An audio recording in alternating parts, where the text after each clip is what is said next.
Hi everyone.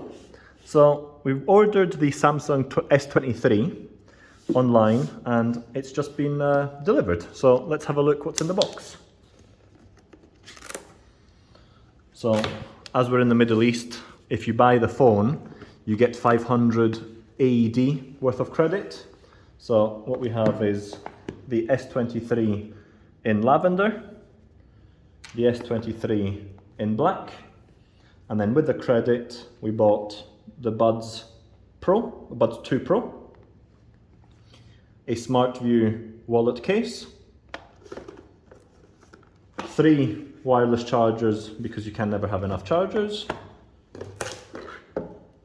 Samsung Level U2 headphones, and last but not least, a clear case for the S23. So with that out of the way, let's open up the S23 Lavender. So this is the 256 model that we bought. And let's have a look what's inside the box. Some paper with some IMEI codes. And in the lid then we have a nice box with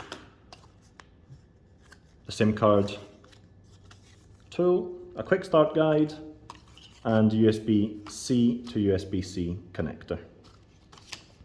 And then in the main part of the box, we have the phone itself.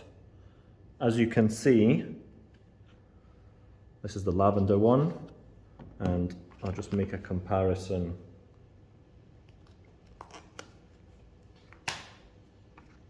to the S21. So slightly smaller and a lot more squared. It feels not as curved as the old one. A bit shorter as well. And then the color, this was the pink, this is the lavender. Cameras seem to have changed ever so slightly as well, or a bit more spaced out and a bit wider. On the side, as with the old one, volume, on off, sound, I believe, nothing, and then the SIM card with the charger port and the speaker. Feels very light, especially compared to the old one. It feels good, it feels nice. And it doesn't, unfortunately, seem to come with the screen protector. On the S23 there was already a S21, sorry, there was already a screen protector included. On this one, I don't believe I can see it, although it might already be there. So that's the S23, lavender color. It's the 256 model, and yeah, feels good. Fits well in the hand, one-handed mode. Feels good. Thanks so much for watching.